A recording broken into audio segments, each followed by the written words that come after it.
remember who made you king. As long as you remember him, he will never forsake you. And it doesn't matter the challenges you face, you will rise as an eagle. You will soar. You will have the upper hand. You will solve very complex and difficult problems with ease, because you didn't come this far. It was him that brought you that far. Welcome to eFacts 24 Hours. We are everywhere. Please don't forget to subscribe to this channel. Don't forget also to leave your comments or your opinions in the comment section. Don't also forget to hit on the like button. And thank you so much for choosing this channel. If I don't say I don't appreciate, then I'm a bad person. Thank you for choosing this channel. Whenever you want to have anything online, I'm here to provide for you.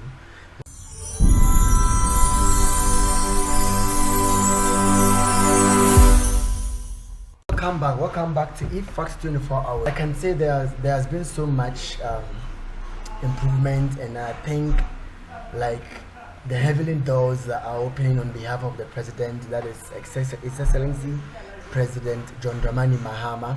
As we can see, I've got a video that I want to play for you.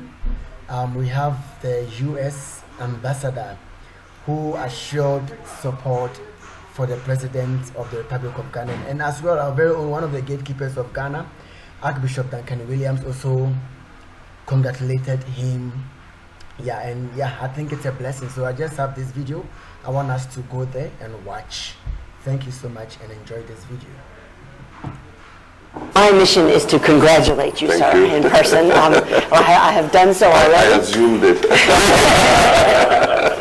And I bring greetings from President Biden, and you'll be hearing from him directly, but I did want, on behalf of the United States government, to really sincerely and warmly congratulate you and tell you how much we look forward to working with you and to deepening the U.S.-Ghana partnership. Thank you. And have some details about that we...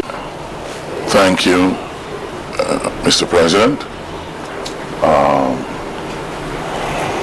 I believe that at the point the media will excuse us. So, but for now, we came with some few proposals to discuss as our guide.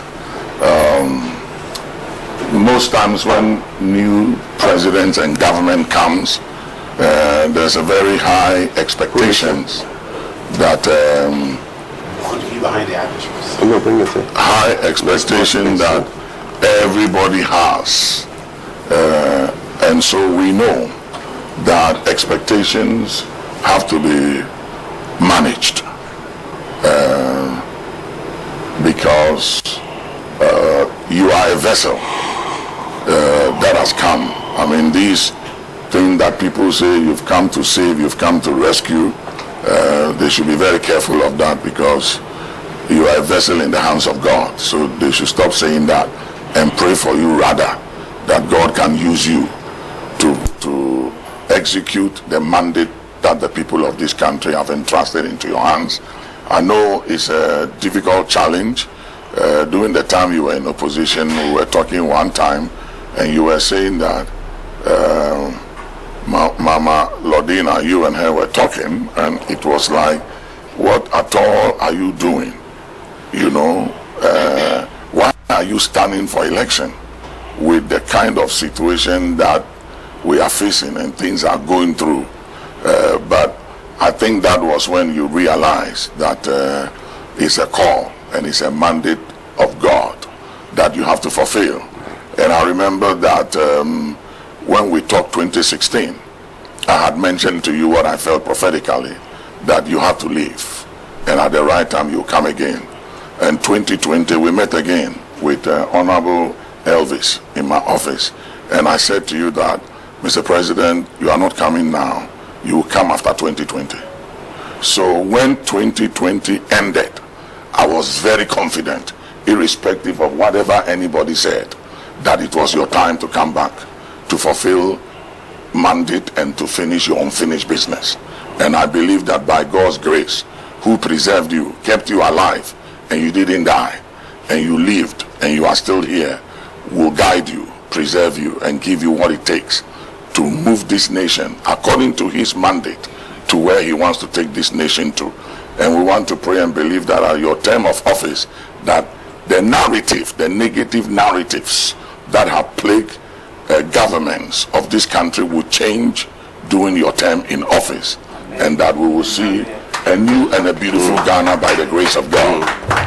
In the book of Daniel, the 4th chapter and the 17th verse, the Bible says that all the living may know that the Most High rules in the affairs of men and give the kingdoms of men to whomsoever he wills. And it is very clear that what has happened in Ghana is the fulfillment of Daniel chapter 4 and the 17th verse, that God has given the kingdom to whosoever he pleases, irrespective of what men did and the efforts of men. And I believe that with everything you've been through and suffered and endured, you yourself know that but for God, this victory wouldn't have happened. And so we are grateful, and we just came one more time to congratulate you and to say, like they say in Chi, Abuano, baby, a chichire no no, and one yesane no. So wherever the animal was tied is the same place the animal is released, and you know the source of your victory. So we just want to remind you that never forget, like the Bible says, God said to Nathan, go tell my servant David to remember that he was a shepherd boy, and I took him from the sheepfold, and I gave his master's throne to him, and I, the Lord, made him king over my people Israel. Tell David to remember.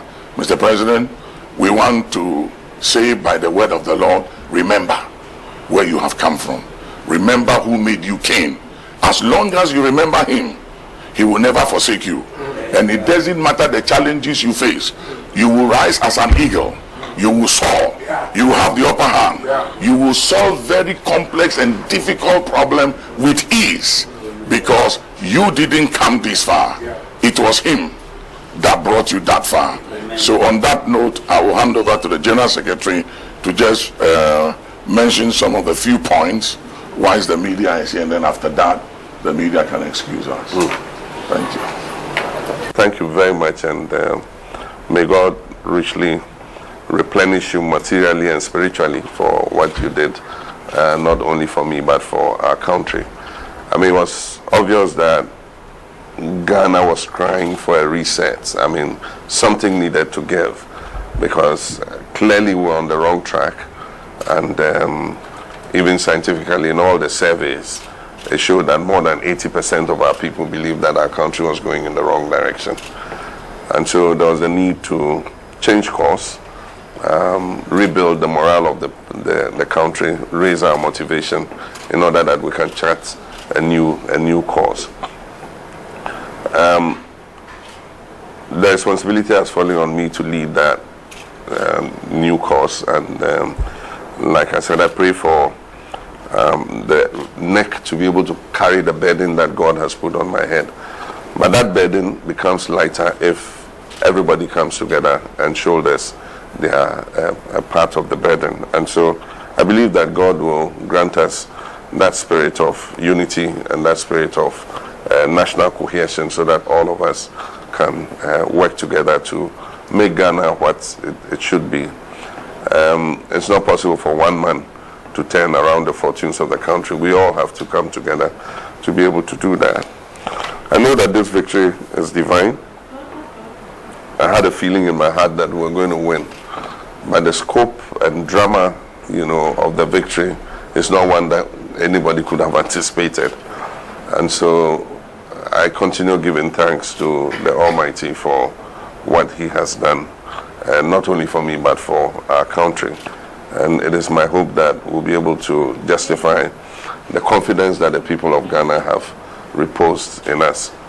We need to move our country to a new level of ethics and governance. We are seen as the Black Star of Africa. And since independence, all of Africa has looked up to Ghana to set the pace in terms of our democracy, governance, and economic management. Unfortunately, over the years, we have continued to decline. And as I said during the campaign, as a former president, I attend a lot of conferences and events outside, and people keep asking me, Ghana, what happened? What happened to Ghana? and it makes it very difficult to explain how we could have so self-inflicted ourselves with such crisis and harm. But everything God does is necessary. And I think that even in the adversity that our country has been plunged, God has done it deliberately in order that we learn some lessons from it, and that when we are able to bring our country back, we'll appreciate it more than we have done in the past. I want to thank you for the guidance you have given me in my earlier position as president, and then again when I was in opposition. I mean, many of you didn't abandon me. Like I said in church the last Sunday when I met President Kufuor, his house was empty, and he told me that just watch out, the same thing is going to happen when you leave office.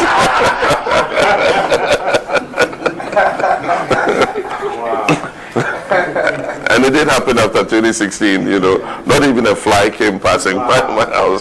But there are many of you who are personal, I have a personal relationship with, and you didn't abandon me. I thank you for that. And to say that the crisis we face goes beyond the tangible. What we see is the easier part. What we don't see is the more difficult part. We have a crisis in governance. The governance of our state institutions have all been bastardized. People don't follow procedures. People consider state enterprises to be their kingdoms and do whatever they want. How we bring all those ethics and standards back is not going to be easy. How we reform our state institutions, I mean, confidence and belief in our institutions is at the lowest. I mean, the judiciary, the parliament, the executive. How to bring the faith of Ghanaians back is not going to be an easy task. Faith in our democracy is down because our young people believe that our democracy doesn't work for them. It's not creating opportunities for them. Business people are all frustrated and exasperated because their businesses are collapsing, and things are not going very well. So it's not going to be an easy task. It's going to be one that would require all the discernment and wisdom that God can bestow to be able to turn things around and make sure that Ghana goes back on the pedestal that it was held, for a very long time. Even on the security front, we do have major issues. I got the first national security briefing yesterday, and we have both internal and external issues that we need to pay careful attention to. And so those are all issues that we pray that God continues to have his hand of favor on Ghana, and I believe that he's not finished with Ghana yet, and that he will help us to continue to chart the path that he Ghana to play since we became independent. On the various issues that you have raised, there are issues that we would want to work with the church with. The church is known for its role in education and healthcare for a very long time. And indeed, in our previous time in office, we had come to the stage where we wanted to see an expanded role of the church, both in education and healthcare. And so one of the things I had indicated was that we needed to have a change of policy in terms of building public hospitals, and that in communities where you had a good operating mission hospital, rather than go and build another hospital to compete with it, we should spend the resources expanding the mission hospital so that it can provide the same quality healthcare that we expect. Unfortunately, in rolling out this Agenda 111, many places where there are mission hospitals, government has gone to plant a new hospital. And already the Ghana Health Service is overburdened. They are not able to manage the hospitals well because we don't have professional health administrators managing those hospitals. You have clinical services, clinicians, and you have hospital administration and management. These are two completely separate fields. The fact that the person is a good surgeon doesn't mean he'll be a good manager of the hospital. So if you look at the two hospitals, the Christian Health Association of Ghana Hospitals and the Mission Hospitals, they are better run than the Ghana Health Service hospitals. But all of a sudden, we have another 80-something hospitals for Ghana Health Service to manage. I mean, what do you expect is going to happen? Government will put all the equipment, then gradually the equipment run down, X-ray is broken, MRI is broken down, this is broken down, and then people still have to go to the private sector to go and get these same services. So we need a change of mindsets completely. It's the same with schools. I mean, everybody is clamoring to go to the mission schools now because they are better managed. Everybody wants to go to Holy Child, Wesley Girls, and all those other schools. And so how we expand our partnership with the missions in terms of management of some of these facilities, instead of being in competition with the church and missions, we should rather be partnering with them, sometimes even handing over public schools to them to manage, so that they will be managed better, handing over public hospitals to them to manage, so that they will be managed better and reduce the burden that we have on their health services. We have the one-day compact, and we carefully selected the things that we thought were achievable in 120 days. And so we're going to work diligently to make sure that at the end of 120 days we're able to put a check on each of them. And so I'll soon inaugurate a committee that is focused on achieving the 120-day plan. And under it we have Operation Recover All the Loot. I'm happy you have expressed your support for it, because I do think that people must be held accountable. If you agree to accept the public trust, then you must account to the people who gave you that public trust. And so if we do this, it will make people think twice before they accept public office. I mean, if you live in your own private business, you can run it anyhow you want. That's your business. But if you come and the taxpayer you're put in an office which is paid with taxpayers' money, you must be prepared to account to the people for the trust that they have put in you. And so we want to raise accountability to another level. It's in our constitution that we shall uphold the principles of probity and accountability. And so it's a constitutional obligation for us to do that. As I said yesterday, this probably is our last chance to get things right, because if this administration does not lift the level, then, I mean, people really would look at other means of, being able to achieve what they think would make life better for them. And as I said, we're not immune to what is happening in other countries in our sub-region. And so we need to work as quickly as possible to bring back trust in our democracy. We know that democracy is the best system because it affords you the opportunity to do some of the things that have happened, hold elections, change governments. In unconstitutional governments, whether you like it or not, you live in it, and you cannot make a change if even things are not going very well. So there's a lot of work to do, and I think that in the space of agriculture and agribusiness, agro-processing, that's a new area the churches must begin to look at, because it can help to improve the incomes of their congregations.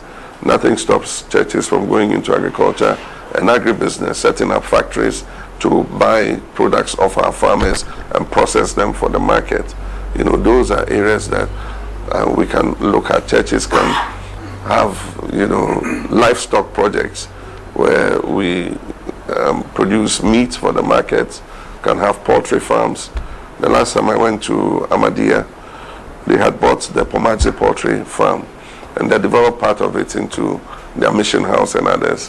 And so I asked, I said, what of the poultry farm? Is it still running? He says, we're doing it, but we don't have the capital. And so government can partner. We have the Ghana Exim, give this mission, facilities to be able to expand that poultry farm and produce chicken. There's nothing. I'm just giving that as an example. There might be other examples that exist. But like I said, I mean, you've always been there to guide me, and you've always been there to pray for me. And so I expect that that's, collaboration will continue. And my doors are open. They say the one who cuts the path doesn't know when it's bending. And so you're going to be the guy standing behind and watching that path. And when you see that it's curving, just knock on the door and open and say, hey, that path is going to the right, you better straighten it. And my door will always be open to all of you. And so I thank you very much again for this visit. Alright guys, thank you for watching and thank you for choosing this channel. We all heard from His Excellency John Dramani Mahama, the President of the Republic of Ghana. Yeah, he has so many things for us, so we are hoping to see that we'll be able to fulfill everything or every word that came from him. The whole Ghana, we are looking at you, President John Dramani Mahama, and God bless you for your new ruling. Guys, thank you so much. Yeah, so I promise you that I'm going to bring any update that I've got at hand, so that yeah, I won't be much disappointed. Thank you so much. Welcome once again to eFacts 24 Hours. Don't forget to subscribe to this channel. Don't forget also to leave your comments or your opinions in the comment section. Don't forget also to hit the notification bell for more updates. Thank you so much and God bless you.